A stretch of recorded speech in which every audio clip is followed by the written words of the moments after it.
श्री हरिवंश, श्री राधा वल्लभ श्री हरिवंश। आज हम श्री हित भोरी सखी जी के जीवन चरित्र पर कुछ चर्चा करेंगे। बहुत ही मार्मिक प्रसंग है। श्री हित भोरी सखी जी को हम श्री हित भोलानाथ जी के नाम से जानते हैं। श्री हित भोरी सखी जी मध्य प्रदेश के भेलसा नामक नगर में सक्सेना कायस्थ परिवार में रहा करते थे। इनका जन्म 1947 ईस्वी में हुआ था। भोरी सखी जी के बड़े भाई का नाम श्री बैजनाथ जी था, जो सब जज बनकर रिटायर हुए थे, और दूसरे बड़े भाई वकील थे। भोलेनाथ जी को भक्ति और कवित्र के संस्कार जन्मजात प्राप्त थे। इन्हें अपने बचपन से ही भगवत प्राप्ति की लगन लग गई थी। जब यह किशोर अवस्था में प्रवेश कर रहे थे, तभी ये एक दिन बिना किसी को बताए योग गुरु की खोज में घर से बाहर निकल गए और लगभग 2 सप्ताह तक यह घूमते फिरते रहे। और यह कहाँ पाए गए? नरसिंहपुर के जंगलों में भटकते हुए भोलानाथ जी पाए गए। तो इनके बड़े भाई श्री बैजनाथ जी इन्हें अपने साथ ले आए। कोलारस शिवपुरी जिले में ले आए, अपने साथ रखने लग गए।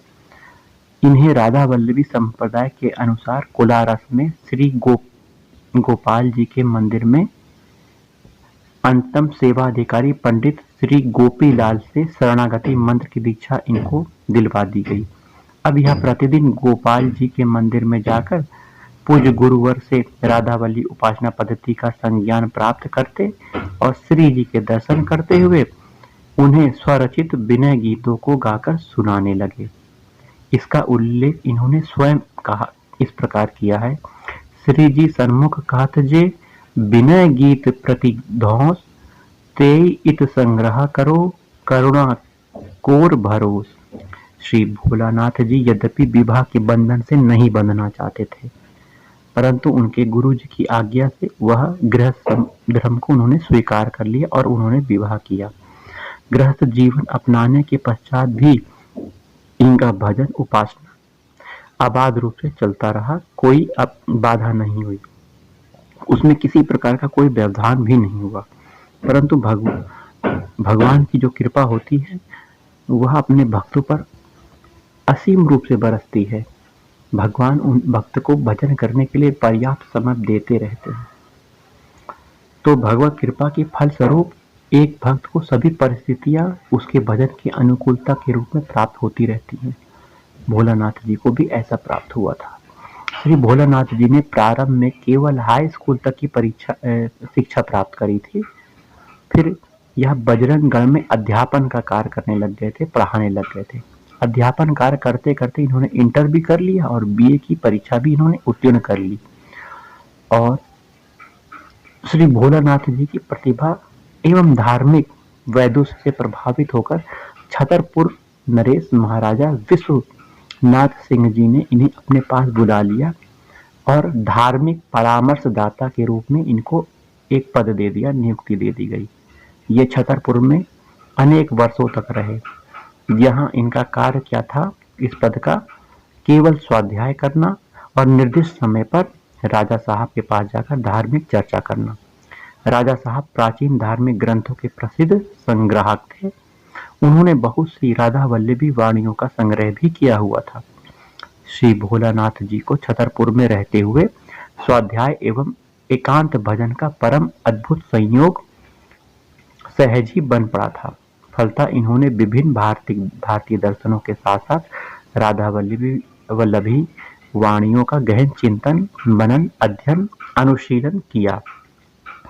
एकांत भजन और पद रचना भी यह निरंतर करते रहते थे। छतरपुर में रहते हुए श्री भोलानाथ जी ने वकालत की परीक्षा भी पास कर ली थी। कुछ दिनों के पश्चात छतरपुर राज्य की नौकरी को इन्होंने छोड़ दिया और भेलसा चले गए। यहाँ वकालत करने लगे, लेकिन गुरुदेव के सानिध्य का लाभ और भगवान के दर्शन की लालसा के वशीभूत होकर ये कोलारस में रह रहे अपने बड़े भाई के पास आकर वकालत करने लग गए। प्रभु की भक्ति में रमा इनका अनुरागी मन अधिक दिनों तक वकालत की सच को झूठ को सच साबित करने में विफल रहा। इन्हें यह पेशा अब अच्छा नहीं लगने लगा, अतः इन्होंने वकालत करना छोड़ दिया। उसी समय इन्हें छतरपुर धार्मिक परामर्शदाता का पुनः पद संभालने का आग्रह प्राप्त हो गया, जिसे स्वीकार करते हुए छतरपुर फिर चले गए। यद्यपि छतरपुर में अधिकांश समय वाणी ग्रंथ के पठन पाठन, हित लाडली लाल के रसमय लीला विलासों के चिंतन मनन और पद रचना में ही यह व्यतीत करते थे। इनका मन ब्रज में स्थित प्रेम रस धाम वृंदावन का अविचल वास प्राप्त करने का था। इनका मन कदम्ब के वृक्षों की छाया में बैठकर युगल नाम का निरंतर भजन करने का था। इनका मन ब्रजवासियों का जूठन खाने का था। इनका मन यमुना जल के को पान करने का था। इनका मन रसिक जनों का सत्संग लाभ प्राप्त करने का था और उनके द्वारा जो समाज गान गाए जाते हैं वाली प्राचीन रसिकों की रस भरी पदावली को सुनने, कुंज निकुंजों में डोलने का था। प्रातः काल के समय वहां की सोहनी सेवा करने अर्थात झाड़ू करने का इनका बहुत मन था और इनका मन सबसे ज्यादा श्री प्रिया लालजू के साक्षात दर्शन प्राप्त करने का अतिशय था। इसके लिए वह लालायित होते थे। इसका उल्लेख उन्होंने इस पद में किया है। दीजो मोहि वास ब्रज माही, जुगल नाम को भजन निरंतर और कदम बन छाई। ब्रजवासिन को झूठन टूका अरु जमुना को पानी। रसिकन की सत्संगति पीजे सुनी वो रस भरी बानी। कुंजन को नित डोली वो दीजो भोर बुहारी। मिलवो की ही माही चटपटी प्रीति ही ये अति भारी। कोटि प्राण नित बारी वो दीजे देखत चरण छटारी। इतनी आस पुजावहु प्यारी भोरी बलि बलिहारी। भोरी बलि बलिहारी। वृंदावनेश्वरी स्वामिनी श्री राधा जी ने इनकी प्रेम भरी हार्दिक पुकार सुन ली थी। इसी समय इनके एकमात्र पुत्र और पत्नी का देहांत भी हो गया था। थोड़े दिन के पश्चात इनके पिताजी भी परलोकगामी हो गए थे। अब कोई गृहस्थ बंधन शेष इनके पास नहीं था और इनको वृंदावन आने का मार्ग भी मिल गया था। अतः ये छतरपुर नरेश की नौकरी को छोड़ दिए और समस्त सांसारिक बंधनों को तोड़कर वृंदावन आ गए। जीवन के अंतिम क्षण तक स्थायी रूप से यहीं निवास करते रहे।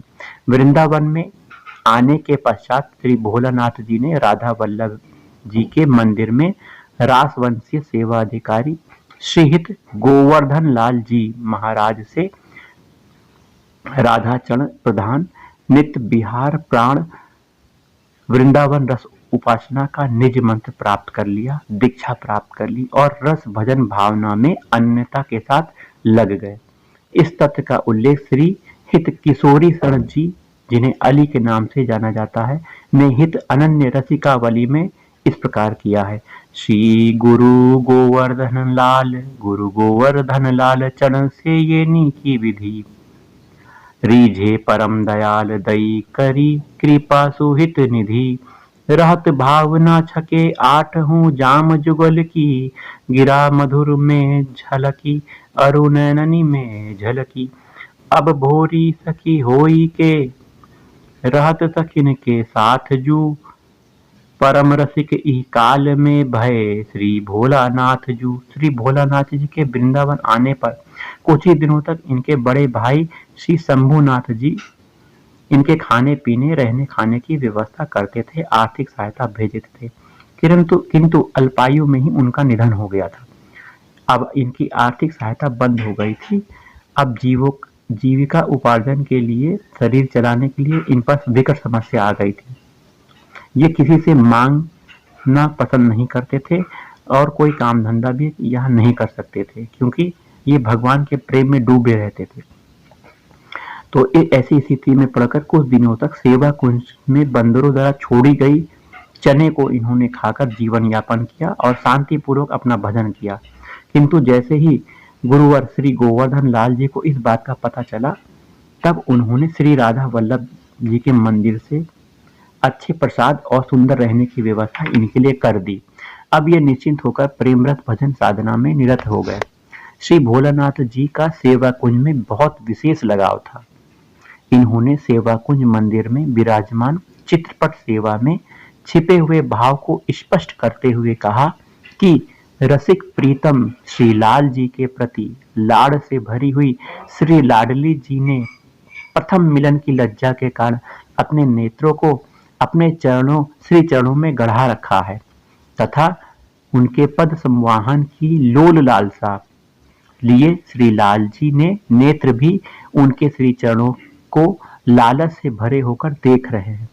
जैसे ही दोनों की दृष्टि एक दूसरे से मिलती है तभी श्री प्रिया जी की मौन स्वीकृति प्राप्त कर एवं श्री प्रिया जी के श्री चरणों को अपने हृदय में धारण कर उनके श्री चरणों को चापने की सेवा ललित रीति से प्रारंभ इन्होंने कर दी और उन्हें चूम चूम कर उनकी बलियारी होने लगते हैं।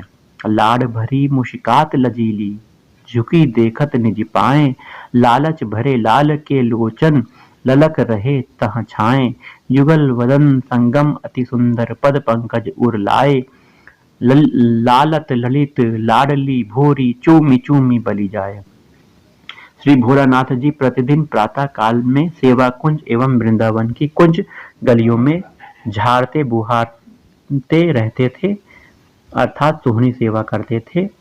इस बात का उल्लेख उन्होंने एक दोहों में इस प्रकार किया है, यह तन हूँ मैं प्रीति सो तुम्ही को तुलरात, शिवन बीथिनु रमत हैं लिए सोहनी हाथ। श्री भोलानाथ जी की हित स्वरूप हरिवंश नाम स्मरण में गहरी आस्था थी। इनकी मान्यता थी कि जब तक श्वासों की माला के प्रत्येक मन के रूपी श्वास के साथ हरिवंश नाम का उच्चारण नहीं किया जाता तब तक नामी के निज स्वरूप और उनके नित्य विहार का दर्शन प्राप्त करना असंभव है। भोलानाथ जी कहते हैं, नाम श्वास दो बिलग चलत हैं, इनको भेद न मोको भावे, श्वास ही नाम नाम ही श्वासा, नाम श्वास को भेद मिटावे। श्री भोलानाथ जी के वृंदावन आने से पूर्व पद रचना करते थे। इन्होंने अपनी रचनाओं में भोरी हित भोरी और भोरी हित छाप प्रयुक्त किया था। इससे प्रतीत होता है कि इन्होंने पद रचनाएं प्रारंभ करने से पूर्व ही श्री राधा किंकरी भाव से अनुभावित होकर अपना नाम श्री हित भोरी सखी रख लिया था। वृंदावन आने से पूर्व रचित अधिकांश पदों में जहां इन्होंने स्वयं को पोच पामर पतित कामी कुटिल दुष्ट दुर्भाग्यशाली सट आदि बताते हुए श्री स्वामिनी श्री राधा जी से अपना उद्धार करने सखी परिकर में सम्मिलित कर विभिन्न सेवाओं को प्रदान करने हेतु करने आदि की वकीलों की तर्कपूर्ण भाषा में अनुनय विनय की है। इन पदों में एक सच्चे भक्त हृदय की व्याकुलता एवं प्रेम की पीड़ा की झलक देखने को मिलती है। वहीं वृंदावन आने के पश्चात रचित हितोत्सव होली आदि के पदों में हित को पूर्ण परात्पर तत्व तथा एवं श्री हित हरिवंश चंद्र जी की को हितावतार उद्घोषित किया है। ये पद अधिक प्रौढ़ शांति प्रकृति के भाव गंभीर को लिए हुए हैं, फिर भी इनमें प्रेम की नैसर्गिक पीड़ा की अभिव्यक्ति हुई है। श्री भोलानाथ जी ने वृंदावन में रहते हुए पद साहित्य के सृजन के साथ साथ ब्रह्मसूत्र पर हिंदी में भाष्य और राधा वल्लभी प्राचीन रसिकों के अनेक ग्रंथों की टीकाएं भी लिखी हैं। रस भारती संस्थान वृंदावन में इनके द्वारा लिखी हुई श्री हित हरिवंश चंद्र जी की राधा रस सुधा निधि, श्री कृष्ण चंद्र जी की राधा उप सुधा निधि, श्री वृंदावन दास जी की अद्ववी निर्णय, श्री ब्रज गोपाल जी की सेवा विचार, श्री प्रियालाल जी के उत्सव निर्णय और श्री लाडली दास जी के सुधर्म बोधनी की टीकाएं संग्रहित हैं। इन्हीं नैननी सब सुख देखे, जीवन जन्म सुफल करी लेखे के अनुसार यद्यपि भोलानाथ जी ने पूर्ण परात्पर तत्व हित कीमा प्रेम की रसमय उपासना पद्धति को अपनाकर अनन्यता के साथ भजन भावना पूर्ण जीवन व्यतीत करते हुए इस जीवन में ही प्रेम के अद्वय युगल मूर्ति श्री हित लाडली लाल के प्रेम रस धाम श्री वृंदावन में चल रहे अविचल विहार को संप्राप्त कर लिया था। तथापि ये प्रिया जी से अति आकुलता और व्याकुलता के साथ प्रेम विवल होकर नित्य निकुंज में सहचरी वपु प्राप्त कर उनकी सेवा करने के लिए उत्सुक एवं आतुर ही नहीं बने रहे, अपितु उनसे अनुनय विनय पूर्वक आग्रह के साथ निवेदन भी करते थे। श्री प्रिया जी ने इनके विनम्र प्रार्थना और हार्दिक लालसा को देखते हुए 42 वर्ष की अल्पायु में ही 1989 की आषाढ़ शुक्ल षष्ठी के दिन इन्हें अपने छत्र छाया में सदा सदा रहने वाले अनंतानंत सखी परिकर में सम्मिलित कर लिया। किसी कवि हृदय रसिक ने प्रेम की पीड़ा से व्यथित इनके चारु चरित को प्रशस्ति गान इन शब्दों में किया है। जाके प्राणन संग प्रेम की पीड़ा आई, प्राणन ही में रमी कछुक नैनन में छाई, पीड़ा ही में प्राणनाथ के दर्शन पावे, जुग जुग के प्यासे नैना छवि देखी सी हाय, सही सराही सराही के कठिन प्रेम की पीर, बिक जानियो बिन मोल ही हित भोरी मति धीर। जय जय राधा वल्लभ श्री हरिवंश।